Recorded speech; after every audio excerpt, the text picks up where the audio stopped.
It's another Nigerian political show, and today we're going to be discussing the rather concerning uh, events that happened in Abuja. Some houses were being demolished. They found out that those houses belonged to a senior ranking military official.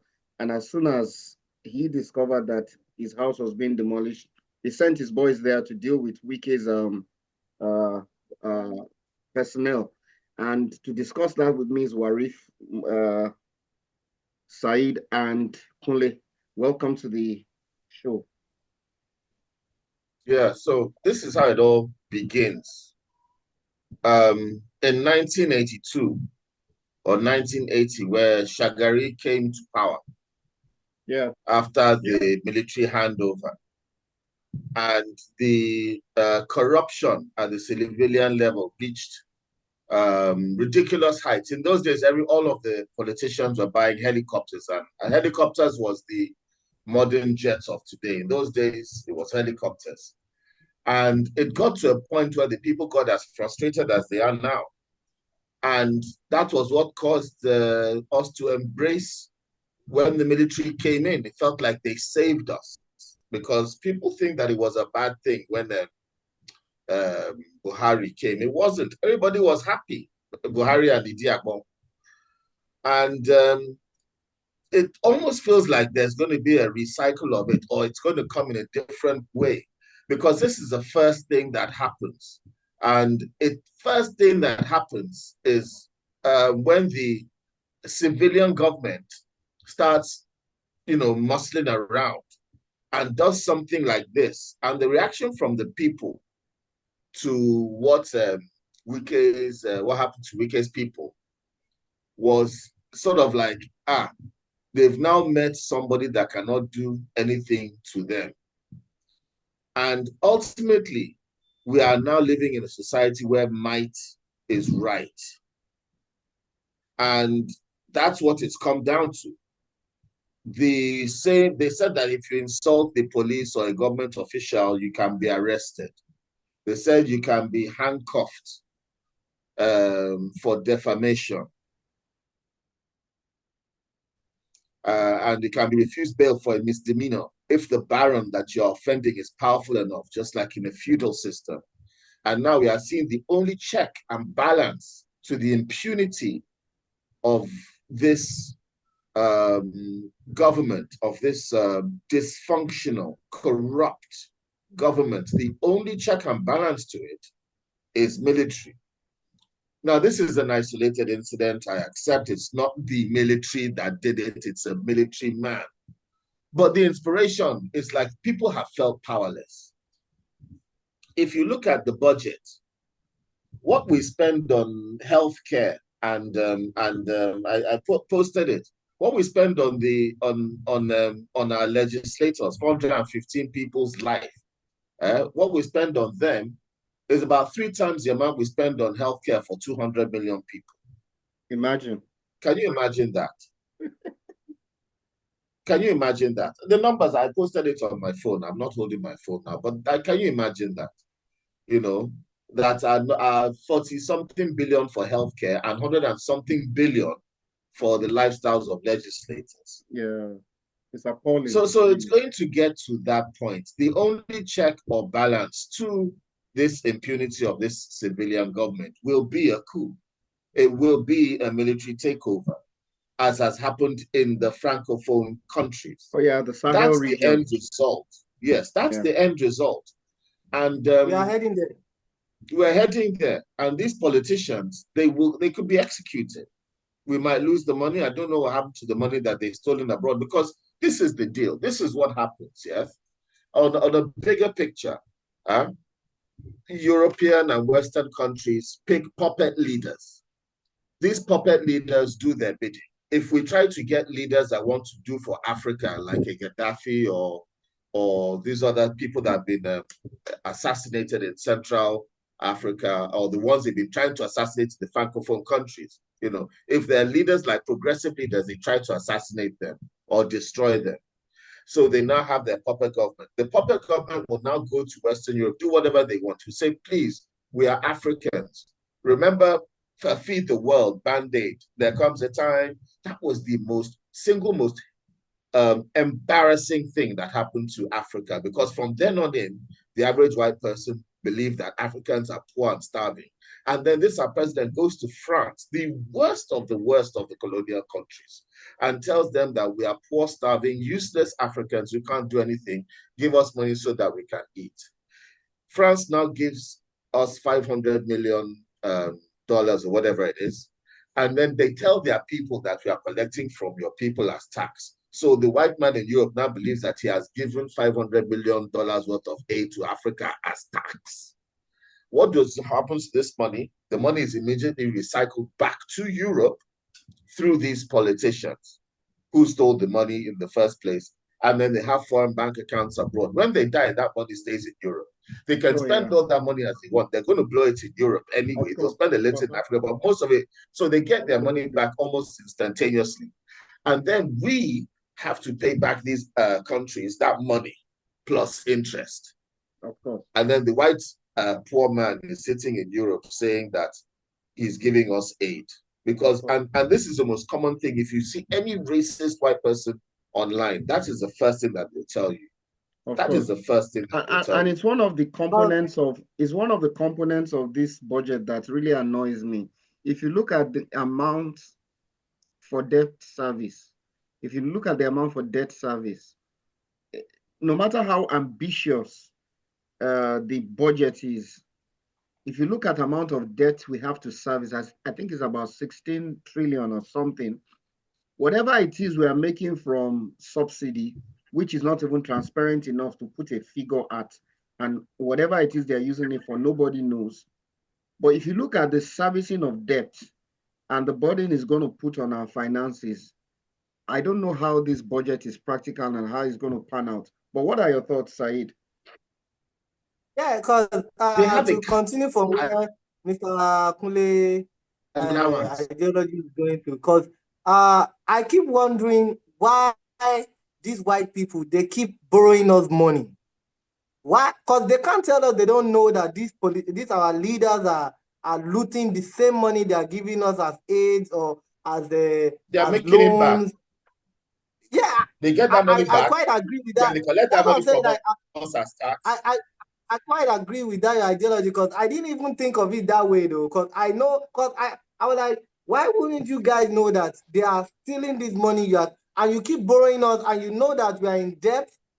Just like this Tinubu era really proves a lot of things, that these white people, they are complicit, as in they are really supporting these guys to continue looting. Yeah, because of it. If you don't borrow them this money, they will sit right or do something about or manage the little money they have and the resources. But no, they keep borrowing. Now this new budget, now look at the amount they are even trying to borrow again, and they are still borrowing.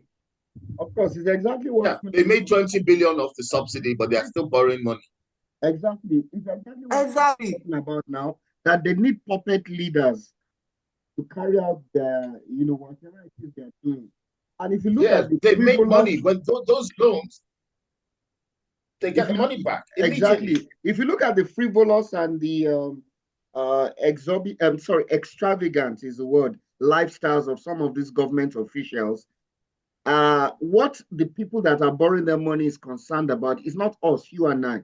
It's about cutting deals with our leaders, ensure that they maintain their extravagant lifestyles at our own expense, and then do deals that will pay them at the end of the day. Do you think the borrowers of this money are interested in Nigeria being okay? They are not. They just want to do deals that will pay them on the long run. I'm just afraid that sorry to cut you short, Said. And this is why we are heading. And this is why the people that consist the Sahel region decided to pull out of ECOWAS, because they feel that the imperialist influence on them was getting too much, and they needed to put a stop at it. Of course, nobody likes a military regime.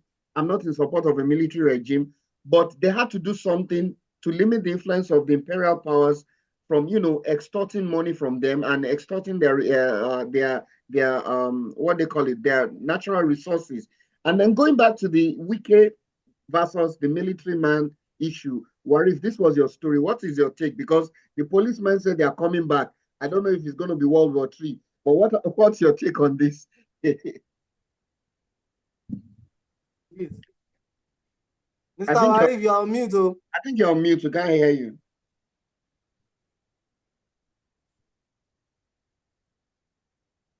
Oh, we can't hear Warif. We still can't hear you. We can't hear you. Sounding like I can't hear him, so I can't hear. Okay, Said, you can continue from where you stopped. Can you hear me now? Yes, we can hear you now. Yes, we can hear you now. Okay. For the police saying they are coming back, what I would advise them, they should call a meeting between the FCT minister, the army general, or maybe some of the army chiefs, and they will come together on a round table and settle this. Now, before this thing got to this point, what maybe I don't know what they call them, what they would have done, they would have sent a letter. I don't know if they did that, or they would have called for a meeting between a major general. Is not just any type of officer in the Nigerian army, the top military officer, not just a senior military officer, but a top military personnel. Isn't that the problem? And again, that is a security breach. That is a security breach. Going to demolish the property of a major general. It's not a security. It's a security breach. They're soldiers. They have no business having power inside the country. No. Listen, let me explain. Using a bulldozer to go and demolish the house of a top military officer, is a security threat. That is a security threat. Because if anything should happen to the major general, who will be held responsible? Okay, now you want to demolish the house of the top military officer, the major general. What you would have done, maybe you call him for a dialogue, or that we know nobody is above the law. You would have called him, this is what you want to do. How are we going to do this? You know how military guys they behave. These are not policemen. They are military. And come to talk about a major general. Now, why the military officer might have acted that way? Because the civilian government, they just do anything they want and they get away with it. So for them to have done that, they would have called the military officer or sent for him or go to visit him, tell him this and this we want to do. Say politely, dialogue about it, not just going there as if you want to use force, as if he's a bloody civilian, you can do whatever because you're in power, what they'll be doing to civilians. Since the civilians, they don't have any backup, anybody to support. That's the problem. Why should they because they don't have do anybody that to for a fight for them. military officer? They now took it to the... Why should they do that for a military because officer they believe they are and not above do the that law. for They a are civilian? above the law. Are we not citizens? Yeah. Are we not citizens? But they've been doing it to civilians. Why should that soldier have that demolishing right houses. and we don't? Why should he not write and give us the same respect? That is the country that is the country that we are. That is what I'm saying. That is lawlessness. That's a feudal system. We are supposed to be citizens. Citizens have equal rights. Okay, you know what mistake that in a feudal system. the government, let me explain. In a feudal system, depending on how powerful you are, you can't do anything to somebody anyhow. In the old feudal systems, when the king wanted to do something on the baron's land, he did it. He would just, but if the king wanted to do something, that he would notify that baron, because that baron has his own castle, and the king might want his own loyalties, and so on and so forth. So that's what they are doing in Nigeria. System. Yes, we're not supposed to operate in a feudal system. Okay, now you see. Yeah, so I'm sorry. That's fundamental. Let me just say something. You know, when they go for the masses will complain, nobody to listen to them. They just go bulldoze. The other day I watched a video where they were crying and everything, but because nobody to support them, they don't have the power, they just bulldoze their house and get away with it. So now, this one that is a military officer, maybe the major general, I don't know him, he might have said, if you think you can do this to these helpless citizens, you can't try that with me. Just come into my house or come and bulldoze my house. I'm not a bloody civilian. So you can't try that. And he has Can I ask you a question? if it was a military general's house in America that he went to bulldoze, do you think that military general could go and call soldiers out from the Marines? He can't. Okay, now, Exactly. okay, see, you know what? He can't try that because you know that they can't touch the Nigeria police. is, if I should say, I a failed state. I think the because problem they know here, that the laws do not stand. Exactly. That's what I want. Soldiers aren't even allowed to carry their weapons outside the barracks unless the law does not into stand action. in Nigeria. I think the problem here, Kule, I think the problem here is that the military man has taken advantage of a seemingly lawless society. Yeah, to use what is at his own disposal to stop what he feels like a slap on his face. But like you rightly said, in the United States of America, that these generals have soldiers that are loyal to them. Oh, sure, before absolutely. they are loyal to the state. And that's why you're always vulnerable to coups. Yeah, and that is why this is a little bit worrying. Worrying in the sense that the Major General has shown that if politicians want to play the lawlessness card and impunity, let's play together. Let's play together. I also have tools at my disposal that I can show that I can be lawless as well. And these are two behemoths. You have a democratic influence that is being backed by the police and are seemingly doing what they like. And you have friction now with the military who is saying, no, this can't happen. You can try with some other people that you're not going to try with me. If you're playing the lawlessness card, we're going to play together and see how it pans out, which is not right. Yeah. Two wrongs don't make it right. Where we live in. We're in a lawless country where the only check but you see, to the political excess is violence. But the politicians have laid the precedence for this. And it's so sad that they have given the military the opportunity to hijack this. Wike is power drunk. Wike is power drunk. At least you should have applied some level of discretion. Wisdom. Wisdom. But this is one show of power too much. And the military man who is not ready to show that he's a civilian in any way has responded very much the same way you expect. In the language you understand. In language you understand. If you look at Abuja, this campaign of destroying houses by Wike is going to step on a lot of toes because Abuja is a choice place for acquiring property by a lot of these influential politicians and military people. I would imagine that if he continues on this, he's going to step on more toes. And the question is, haven't demolished the houses of people that don't have soldiers to go and fight for their houses? And you are now demolishing a military man's house and you get stopped. Now, are you now operating on with the same denominator? Haven't you now cheated people that don't have soldiers to send to you to stop the exercise? And it boils down to this issue of Dele Farotimi and stuff. Today I heard he's been granted bail. I'm not quite sure. But Said, what do you think? 30 million naira bail. In a magistrate court whose jurisdiction cannot pass 10 million naira. 10 million naira is the maximum. After 10 million naira must go to high court. When I read the news, for a misdemeanor. When I read the news, I was like, this is outright like in your face, right? Like in your face. What can you guys do about it? The money is nothing. The money is nothing because let me tell you something. Peter, it's nothing because he's so well supported. Even if it's 100 million naira, they'll have that money in 2 seconds. So what message is that magistrate sending by deliberately doing something that is contrary to the rule of law? That is above the and you know the interesting thing. And you know the interesting thing. Everything in his book is being acted out by the people that are culpable. Thank you very much. That is my status has today. Already convicted him. The magistrate has already written his judgment and has already given him the maximum sentence. He's already written that judgment. And if he decides to go to trial, he will simply issue that judgment. He might as well go night clubbing when Dele is putting up his defense. He's not going to hear a word of it. It's going to go in one ear and out the other. Okay, don't be Mr. Flavia,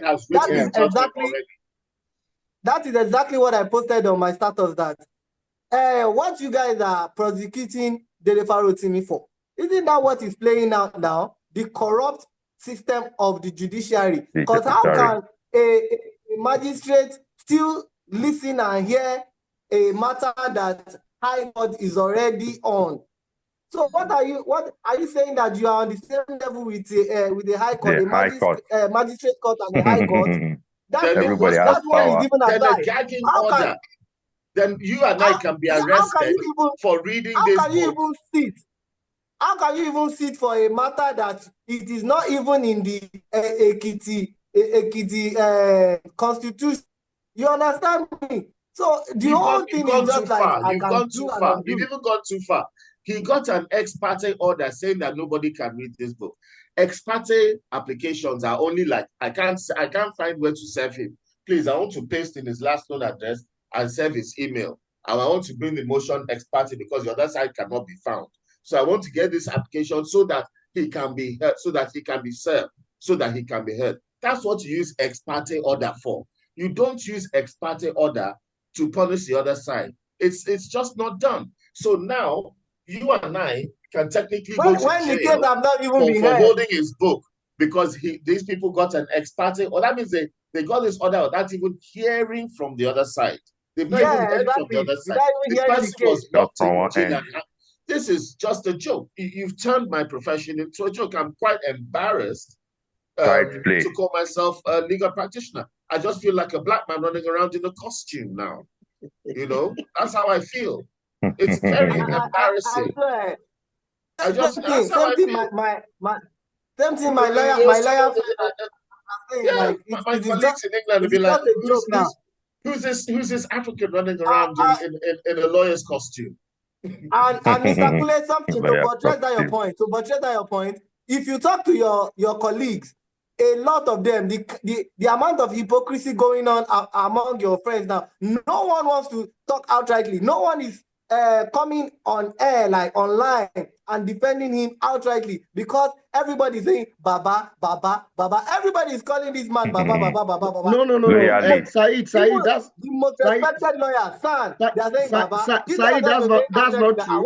We're going into a cycle back to military rule. I see us going back to military rule, and then we'll get tired of military rule again. So like, and then we'll start again. It's good again, and we'll get tired again, and then we'll go back to civilian rule, and then we'll go back, and then they'll do it again, and it's just going to continue. No, but Said, it's not quite true. You wanted to say something. No, hold on, Warif. What I was trying to tell Said is that the guy is actually is getting a lot of support, even from SANs. That's Dele Faro to me. Don't think he's on his own. Yeah. There are a lot of SANs that are willing to defend him at no cost. Those ones that are neutral. And there are a lot of outspoken critics against Alfred I know some of them because I've appeared against them. In fact, there's one of them, Fusika. I have a case I'm doing against him. I'm not against him. But you would imagine that a lot of sons and lawyers have passed through the Alfred Babalola training, and they have a legacy to defend. That's why all of them are, they are trying to their legacy. They have no legacy. They're criminals. They're criminals. I guess that's why like there's a video I saw. Mr. Dele Faro to me said one of those is good speeches. Some clips. He said, if not for Tunumbu, a lot of these people that we call elders, as we hold in high esteem, we wouldn't know that they are this bad. Can I ask you, who has a bigger legacy? We are seeing them clearly for who they are. Can I ask you something? Who has a bigger legacy, my granddad or Afe Babalola? Who has a bigger legacy? Without a shadow of doubt. And now, he has faced many defamation matters, many, and he has never ever done anything as despicable as that. What legacy is that? It's a disgrace. I don't even place them on the same pedestal. You are talking about Rotimi Williams and Alfred Babalola. They are miles apart.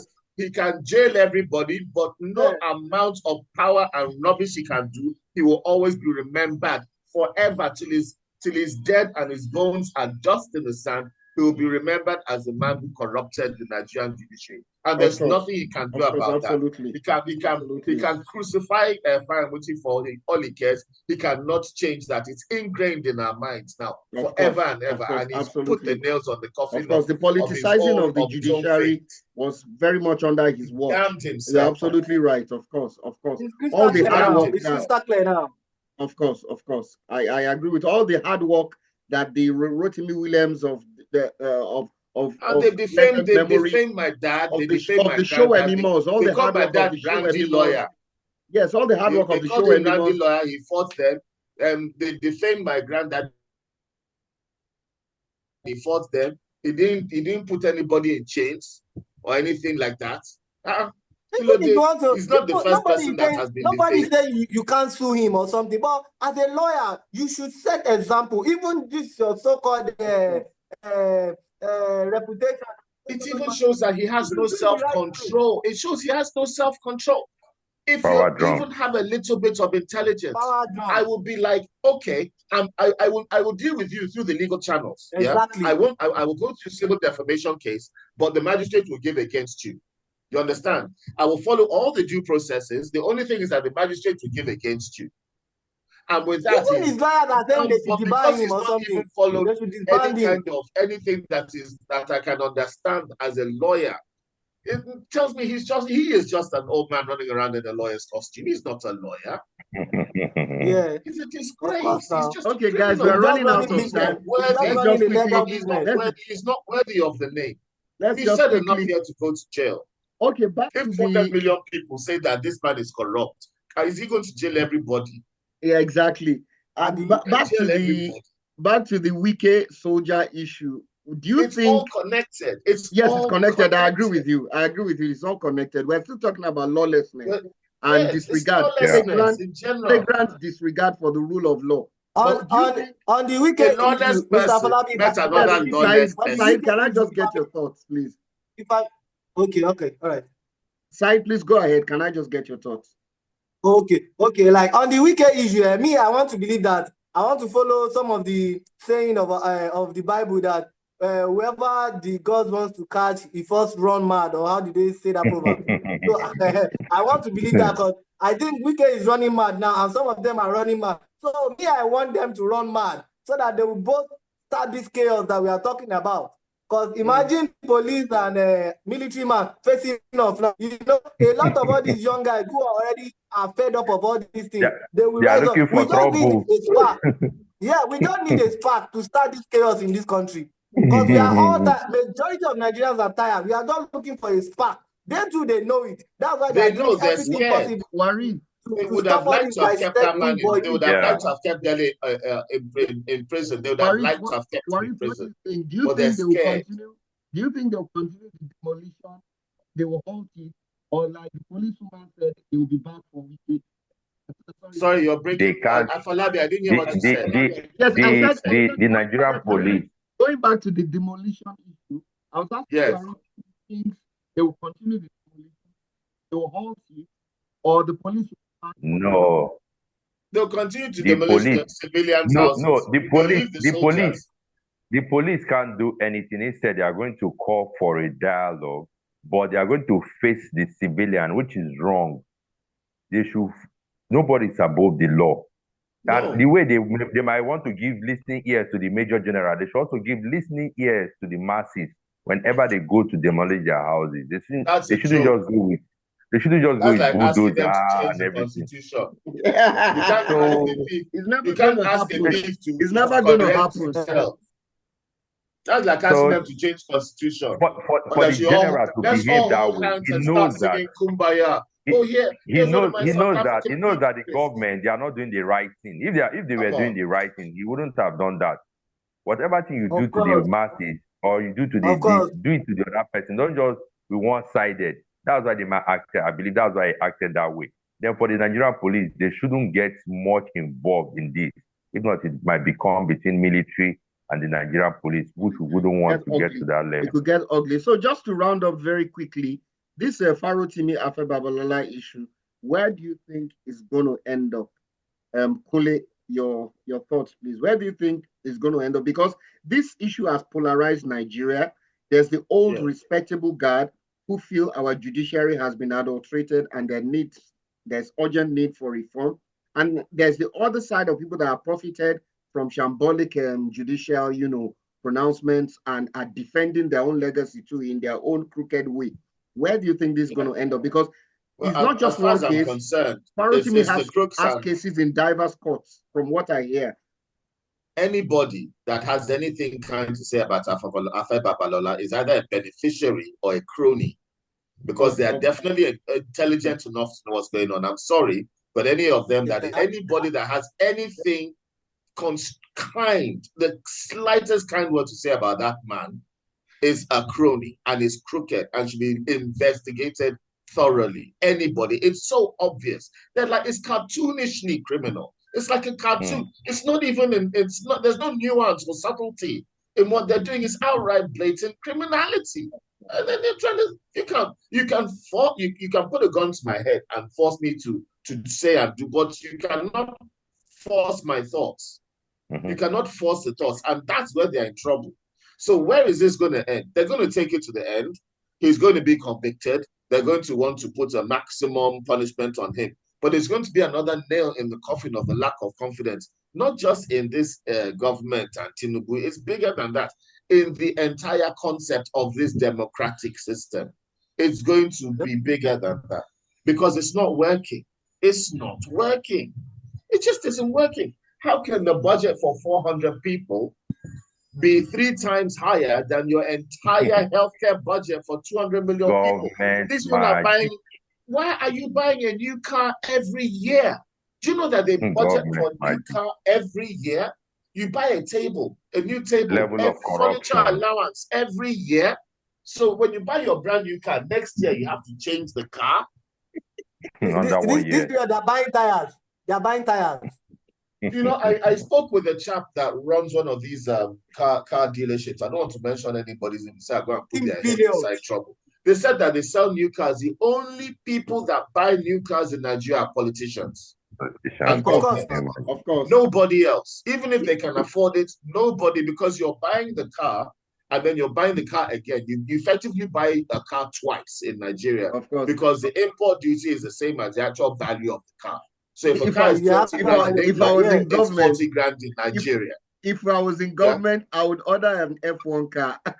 So you're not going to buy. You're not going to sweat for money and buy a new car like that. You'd rather get ripped off buying a second-hand car because you're still getting ripped off, but at least it's second-hand car. So everybody buys second-hand cars. Nobody buys very quickly because of time. What are your last thoughts? And then we go to Said. They should allow rule of law to stand, due process. Said. I think Mr. Warif is still a little bit disillusioned or something. You're praying for from what you have said now, do you think we still have rule of law in this country? We don't have any rule of law. When did we ever have it? Above the law. Ever have it? Yes, now. Because imagine Wike, a drunkard, as in a very known drunkard, doing as he likes, and the president is there, is the same city, the same state that the country is, the president is living in. One mayor is behaving the way he's behaving. And you can't and they all under the same umbrella. Yes, man. Yeah. Even Emefiele that he's been going through all this. Don't we know who is giving Emefiele order? Why can't they sue? Why can't they take Wike was in Abuja, wasn't he causing mayhem? That is giving him order. In his own Why state? are they acting as if he's behaving on his own? Of course.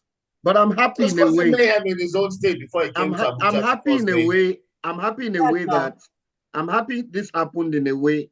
We have someone that can stand up to Wike's excesses. That's the only thing. That's the only good thing. That's the only good thing. At the moment, you have to recognize that that's also a problem. It's also a problem because the military will recognize this popularity and they'll do it again. and they'll do it again. Of And then course, they'll take over. And they'll be happy for about 6 months. Of course, then it becomes a pattern. Let us know that we then it becomes a pattern.